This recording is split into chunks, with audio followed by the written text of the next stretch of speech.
develop Viksit Bharat by 2047 means we should not do politics in everything.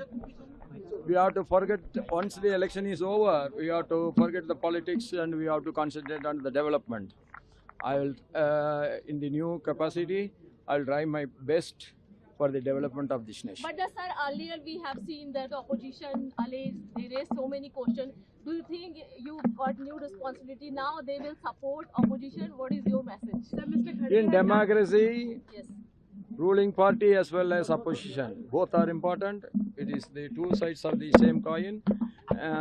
The interest of the democracy will be taken into account. Sir, Mr. Kharge seems to have lost faith in VP post, sir. He is saying that he would expect you to have that equal footing for opposition, and he's also saying that you won't succumb to the dispensation.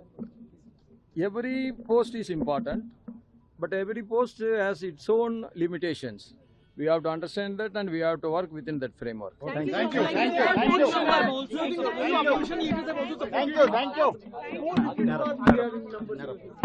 See, it is the other side camp said it is a ideological fight. But from the voting pattern we understand the nationalistic ideology is overwhelmingly victorious. Bharat के उपराष्ट्रपति चुनाव के नतीजे घोषित हो चुके हैं और एनडीए उम्मीदवार सीपी राधाकृष्णन निर्वाचित हुए। दरअसल मंगलवार को आए रिजल्ट ने सभी को हैरान कर दिया, क्योंकि राधाकृष्णन के खाते में उम्मीद से करीब 14 वोट ज्यादा पहुंचे हैं। भाजपा का दावा है कि विपक्ष के कई सांसदों ने क्रॉस वोटिंग की है और एनडीए उम्मीदवार का साथ दिया है। तो सवाल उठ रहा है कि क्या वाकई में विपक्ष के नेताओं ने एनडीए उम्मीदवार को क्रॉस वोटिंग की? वहीं विपक्ष से अभी कोई प्रतिक्रिया नहीं आई है। राधाकृष्णन को कुल 452 वोट मिले, जबकि एनडीए के पास 427 सांसदों के वोट थे। वहीं जगन मोहन रेड्डी की अगुवाई वाली वाईएसआरसीपी के 11 सांसद भी एनडीए उम्मीदवार को समर्थन दे रहे हैं। अब उनको मिले अतिरिक्त 14 मतों को लेकर कई चर्चाएं राजनीतिक गलियारों में चल रही हैं। इधर विपक्षी गठबंधन इंडिया के उम्मीदवार सुदर्शन रेड्डी को मिले 15 वोट अवैध माने गए। राज्यसभा के महासचिव और निर्वाचन अधिकारी पीसी मोदी ने नतीजों की घोषणा की और कहा कि कुल 98.2% मतदान हुआ। उन्होंने बताया कि इस मतदान में निर्वाचक मंडल के कुल 781 सदस्यों में से 767 ने मतदान किया था, जिसमें 15 वोट अवैध करार दिए गए। उपराष्ट्रपति के चुनाव के लिए निर्वाचक मंडल में राज्यसभा के 233 निर्वाचित सदस्य एवं 12 मनोनीत सदस्य तथा लोकसभा के 543 निर्वाचित सदस्य शामिल थे। निर्वाचक मंडल में कुल 788 सदस्य थे। बीजू जनता दल, भारत राष्ट्र समिति और शिरोमणि अकाली दल ने चुनाव से दूर रहने का फैसला किया था। एनडीए के कुछ नेताओं ने कहा कि झारखंड और महाराष्ट्र समेत कुछ राज्यों से विपक्षी सांसदों ने क्रॉस वोटिंग कर दी। भाजपा के एक पदाधिकारी ने अखबार को बताया कि दोनों राज्यों में उनके पक्ष में कुछ भावनाएं थी। खास बात यह है कि वो दोनों राज्यों के राज्यपाल रह चुके हैं। वहीं कुछ विपक्षी नेता आम आदमी पार्टी और शिवसेना को जिम्मेदार बता रहे हैं, लेकिन दोनों दलों ने आरोपों से इनकार कर दिया है। केंद्रीय मंत्री पीयूष गोयल ने एक चैनल से बातचीत में कहा कि एनडीए को मिले 25 से ज्यादा वोट बताते हैं कि कुछ विपक्षी नेताओं ने राधाकृष्णन के लिए मतदान किया है। उन्होंने कहा कि सदन में एनडीए के ताकत 427 थी और 25 वोट ज्यादा मिले हैं। यह साफ तौर पर दिखाता है कि पीएम की नीतियां और नेतृत्व देश को प्रगति, समृद्धि और समावेशी विकास के पथ पर ले जा रही है, जिसका असर एनडीए और भाजपा के खिलाफ खड़े नेताओं में भी नजर आता है। रिपोर्ट के अनुसार मामले के जानकार एक शख्स ने कहा कि भाजपा और उसके सहयोगियों ने राधाकृष्णन को वोट के लिए बड़ा अभियान चलाया था। उन्होंने कहा कि वेप नहीं था, लेकिन डीएमके, टीएमसी और आरजेडी जैसे दल खुलकर इंडिया गुट के उम्मीदवार को समर्थन दे रहे थे। वोटिंग पैटर्न और 15 वोटों का अवैध माना जाना दिखाता है कि विपक्ष की कथित एकता में दरार है।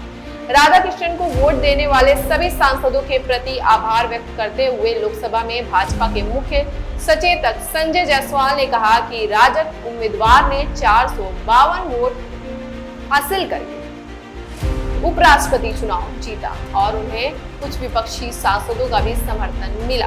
उन्होंने कहा कि विपक्षी खेमे के लगभग 40 सांसदों ने अपनी अंतरात्मा की आवाज सुनकर राजग के उपराष्ट्रपति पद के उम्मीदवार राधा कृष्णन का समर्थन किया। उन्होंने संसद भवन परिसर में पीटीआई वीडियो से कहा, हम उनके प्रति भी आभार व्यक्त करते हैं। आपको क्या लगता है, क्या वाकई में विपक्ष ने एनडीए के उम्मीदवार को क्रॉस वोट किया? अगर आपको भी यही लगता है तो कमेंट करके जरूर बताएं और देखते रहिए भारत की बात।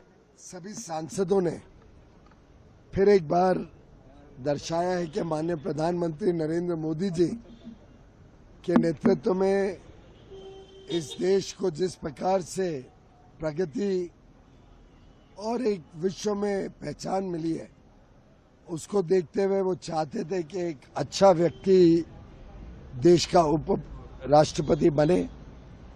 इनके सामने